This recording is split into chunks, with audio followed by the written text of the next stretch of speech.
Well, let's do this. Let's see how fast we can start a fire with what's in my get home bag. I think one of the ways I might do this next time is if I don't start it, basically that's it, you're dead, right?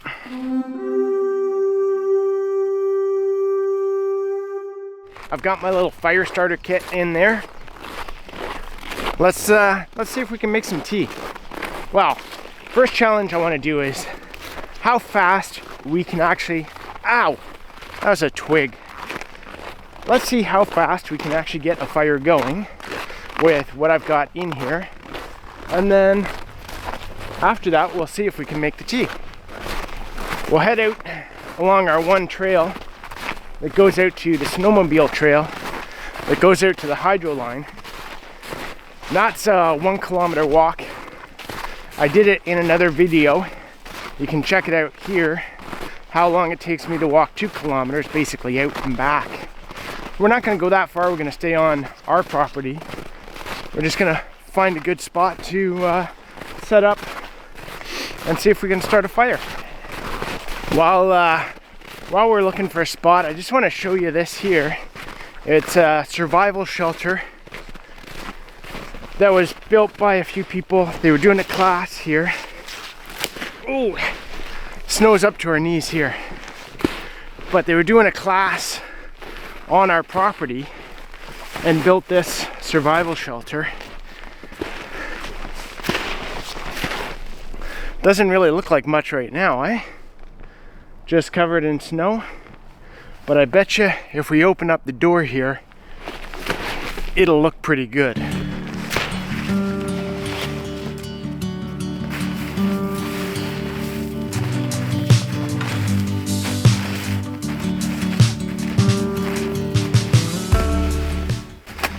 I just knocked a bunch of snow in, but the inside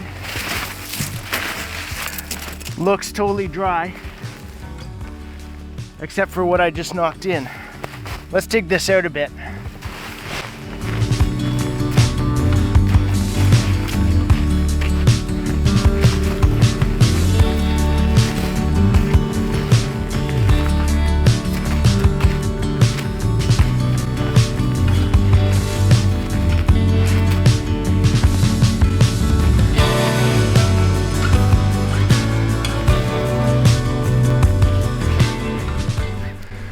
There we go. Now I'll be able to show you inside.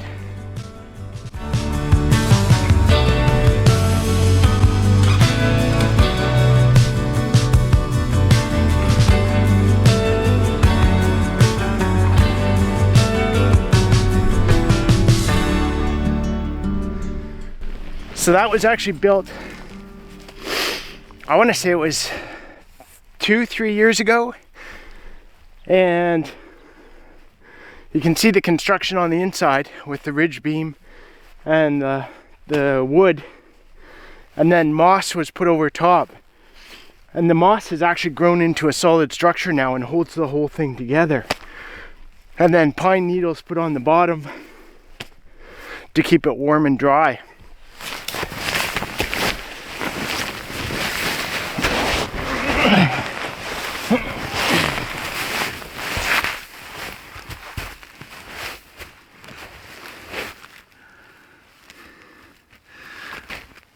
Perfect size. All right guys, so we are off the main snowmobile trail that my sister-in-law uses through our property to get out to the other snowmobile trail. We are going through snow that it's about, I want to say, a foot deep. I'm sinking in probably about a foot. Maybe not. It's just under my knee.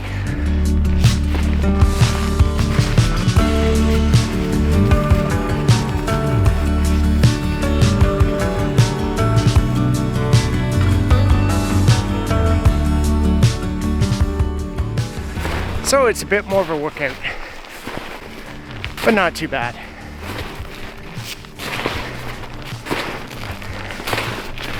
Could have worn the snowshoes, but I find even with that, a lot of times with this stuff too, we're gonna sink in almost the same amount. Ooh.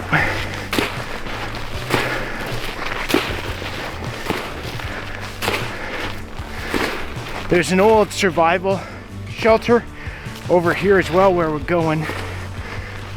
So we're gonna see what it's like.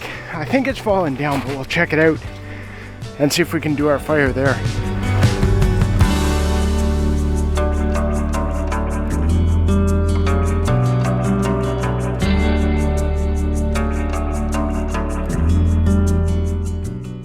So this used to be a survival shelter area. They changed it a couple times, but it used to be one here and one there. And then they had these posts going here where they put their tarps on to give kind of two areas of cover. And I know there was a fire pit right in the middle with some stones that they put down. So we'll see if we can uncover that and use it as a base.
Well, I was a little slow getting that started with the windproof, stormproof lighter.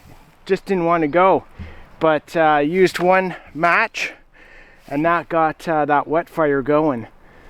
So we'll see if we can get that water heated up, get a little tea going. And what I'd like to do too is possibly try and start a fire right where I am. We'll see if we can use basically our knife and flint and get a little fire going here too. So what I did here is I put the branches across the snow because I don't want this stove sitting in the snow. I'm afraid it would like start to melt and shift and that kind of thing. So that's why I put the wood there for it to sit on. And if it does start to melt the snow there, at least the logs are going, or the sticks are going lengthwise, and that should hold it in place.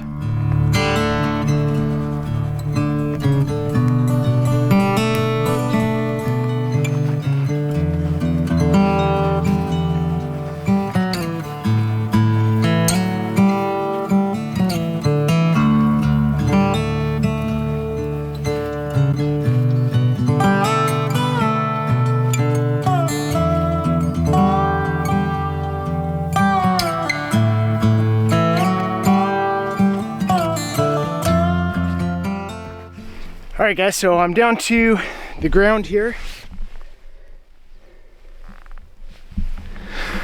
A little shout out to Guardian Preparedness. Wearing my Loa Predazzo boots. I know you like one similar to those.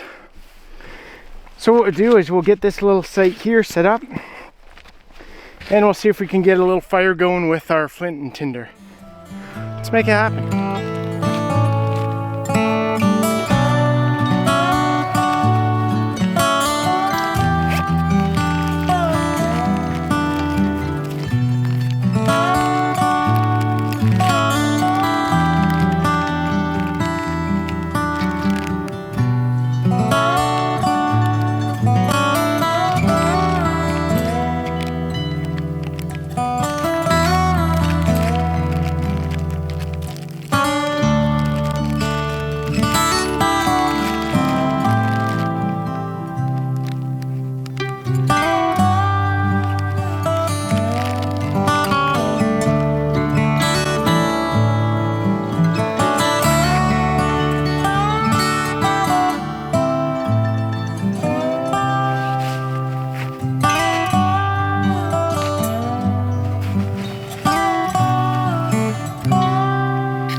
So that actually took me longer than I thought it would. I should have, you know, I just got carried away kind of putting the toilet paper down and then the Esbit wet fire on top of it. What I should have done is, you know, pulled the toilet paper apart so it's more like little kindling and that, instead of being packed up. It would have gone a lot faster if I had done that. But, you know, for the video's sake, I wanted to be like, oh, let's get it going like as fast as possible. So, and I just put the tea bag in the tea there. So that's all ready to go too. The fire's still going. So what I'd like to do is, you know, throw this challenge out to you guys. Anyone who's into this kind of thing, go out, make yourself a tea, start a little fire, see how fast you can do it. I'm gonna do this again, and next time it will be faster because, you know, I'll actually kind of do it right versus just throwing stuff down and thinking it'll take off right away. Maybe I'll do it in the rain too, so then it's extra bit of challenge. But yeah, the fire's going well here.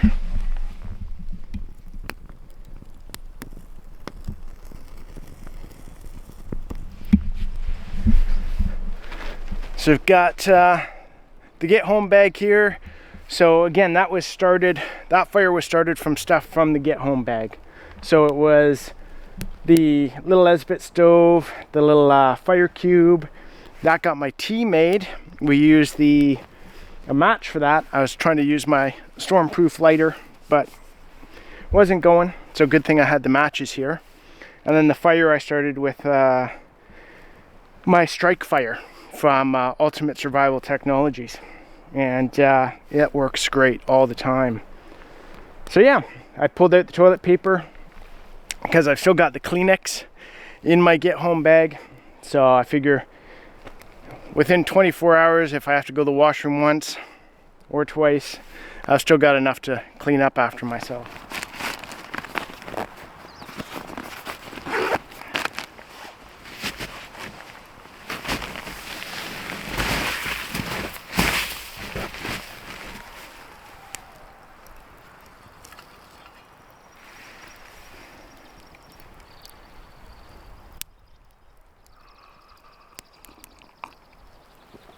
That tea is a perfect temperature too. It's it didn't boil. It just came up to the perfect drinking temperature. Oh. And then you ask yourself, why don't I do this more often, right? Why don't I come out here and build a fire and have a tea or coffee or hot chocolate and just listen to the birds